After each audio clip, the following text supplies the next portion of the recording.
Shalom sahabat Leksio Divina yang dikasihi Tuhan Yesus Kristus. Seri Kesalehan Sejati membahas cara kita memancarkan karakter ilahi secara konsisten di dalam hidup kita sekarang ini. Juga ini adalah demonstrasi otentik dari iman kita. Episode yang terakhir ini akan berjudul Latihan Kesalehan Sejati. Teks kita adalah 1 Timotius pasal yang keempat, ayat 7b sampai dengan ke-10.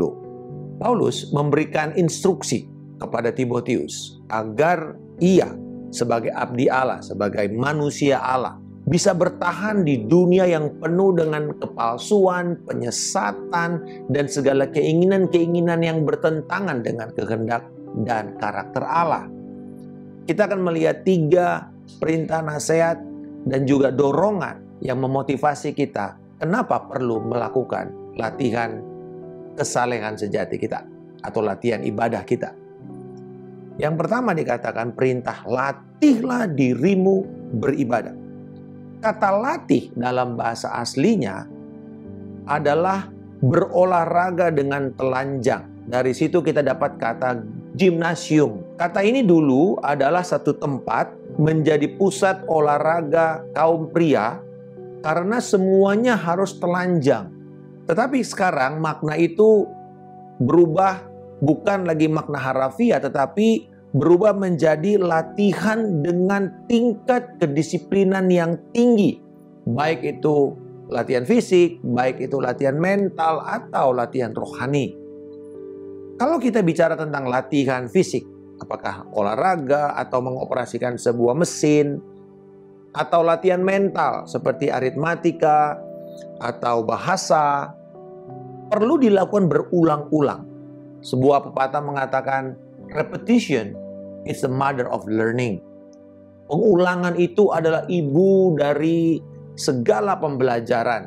Kita perlu terus mengulang-ulang supaya kita bisa mendapatkan memori di dalam otot-otot kita ini. Terkadang membosankan pasti, karena berulang-ulang terus-menerus harus melakukan itu. Tetapi bila kita ingin melihat hasil yang memuaskan dari pekerjaan kita ini, maka haruslah latihan itu menjadi prioritas utama kita dan kita memberi dedikasi tinggi, membayar harga untuk melakukan sampai itu terbentuk. Tidak ada jalan pintas. Kalau perkara jasmani, perkara mental, nggak ada yang protes. Tetapi ketika berbicara mengenai disiplin rohani, latihan rohani, langsung ada yang mengatakan, wah itu legalistik itu. Kita tidak lagi hidup di dalam zaman hukum Taurat. Kita hidup dalam zaman anugerah. Wow, kok banyak banget peraturan-peraturan rohani. Masuk surga kok kayaknya susah amat. Kan kita sudah dibebaskan. Kenapa banyak orang bereaksi negatif? Karena mereka berpikir disiplin rohani itu adalah legalistik atau legalisme. Padahal berbeda. Legalisme itu pusatnya pada diri sendiri. Legalisme itu punya motif, aku melakukan ini supaya aku diberkati oleh Tuhan. Aku semakin disayang oleh Tuhan. Nah, karena fokusnya adalah dirinya, maka ketika itu berhasil, ia ingin mendapatkan pujian, dia ingin mendapatkan aplaus dari orang-orang. Wah, hebat ya, doamu itu, waduh, puasamu sering, baca Alkitabmu rajin. Mereka ingin mengharapkan pujian dan penghargaan manusia.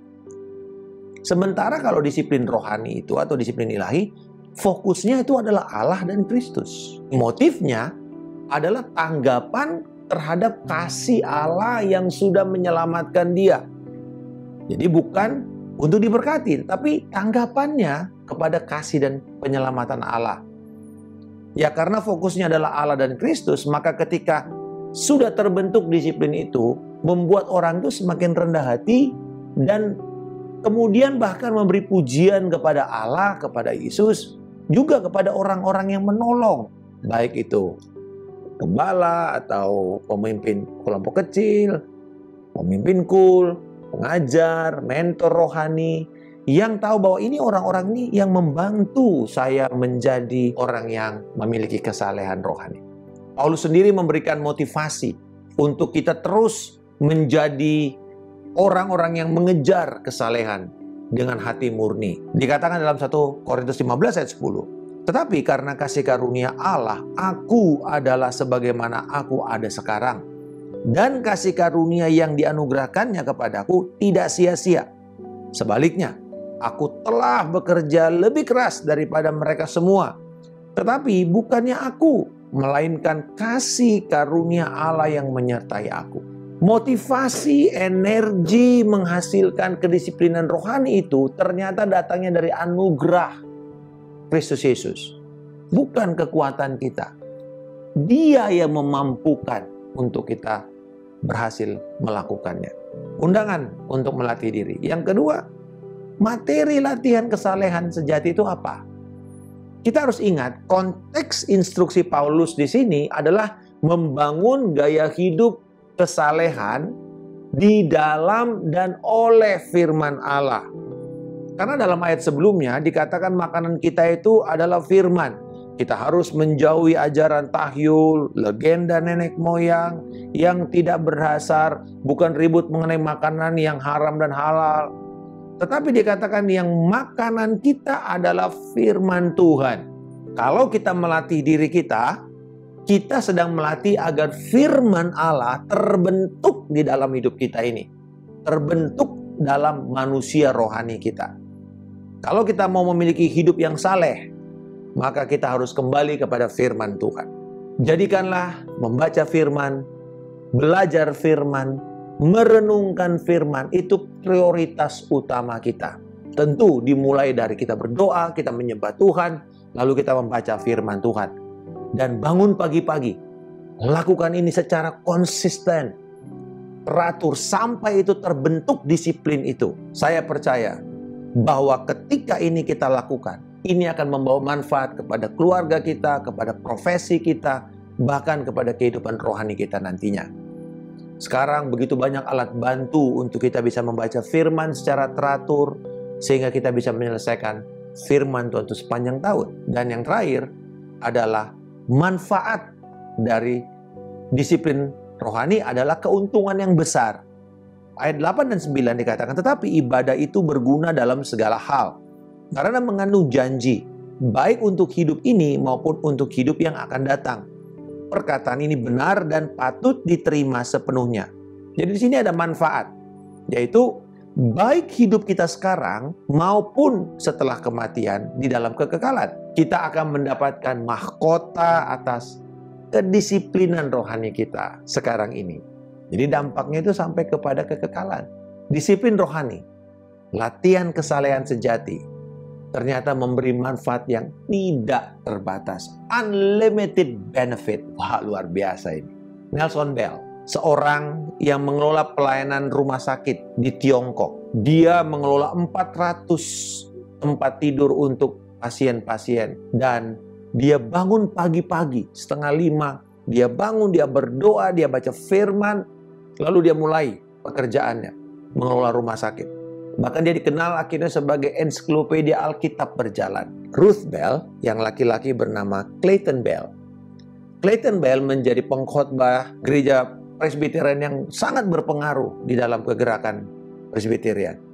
Anaknya Ruth Bell kemudian menikah dengan seorang penginjil ternama, yaitu Billy Graham. Yang luar biasanya, teman sekamar dari Ruth pada waktu masih sekolah berkata begini, Ruth ini bangun pagi-pagi jam 4:30, baca Alkitab, berdoa. Dari mana kira-kira dapat? Pasti dari disiplin orang tuanya. Apa yang terjadi kepada orang tua? Anak mendapatkan berkat, bahkan sampai keturunan berikutnya. Gereja, pelayanan rohani, masyarakat, bahkan negara akan mendapatkan manfaat besar dari pribadi-pribadi yang mengembangkan disiplin rohani dan kesalehan sejati. Kesalehan sejati akan menjadikan kita karyawan dan pengusaha yang lebih baik, pasangan atau anggota keluarga yang lebih baik, bahkan anggota jemaat yang lebih baik dan kontributif. 1 Timotius 4 ayat 10. Itulah sebabnya kita berjerih payah dan berjuang, karena kita menaruh pengharapan kita kepada Allah yang hidup, Juru Selamat semua manusia, terutama mereka yang percaya. Kesimpulannya di sini, setiap orang yang sudah menerima anugerah keselamatan Kristus dipanggil untuk menaruh pengharapannya kepada Allah yang hidup. Itu yang pertama, taruh pengharapan kita kepada Allah yang hidup. Tetapi juga bersusah payah, berjerih lelah, berjuang, bayar harga, mengejar kesalehan sejati, mengejar disiplin rohani. Dan hasilnya tidak mengecewakan. Sahabat, mari kita bangun disiplin rohani kita. Mari kita bangun kesalehan sejati untuk Yesus bisa dipermuliakan dan orang-orang sekitar kita mendapat manfaat dari hidup kita yang diubahkan. Bapa di surga, aku bersyukur aku menaruh pengharapanku hanya kepada Allah yang hidup dan kekal. Aku menerima panggilan-Mu untuk memprioritaskan disiplin rohani. Tolonglah aku untuk menjadi konsisten, mengutamakan Engkau di dalam firman, doa, dan penyembahan setiap hari. Seperti Yesus pagi-pagi benar, Dia keluar, Dia berdoa, Dia menyembah Engkau. Tuhan, tolong kami untuk hidup mengikuti kehidupan yang Yesus ajarkan kepada kami. Di dalam nama Tuhan Yesus Kristus aku berdoa dan mengucap syukur. Haleluya. Amin. Salam kemenangan. Saya Pendeta Markus Simanjuntak.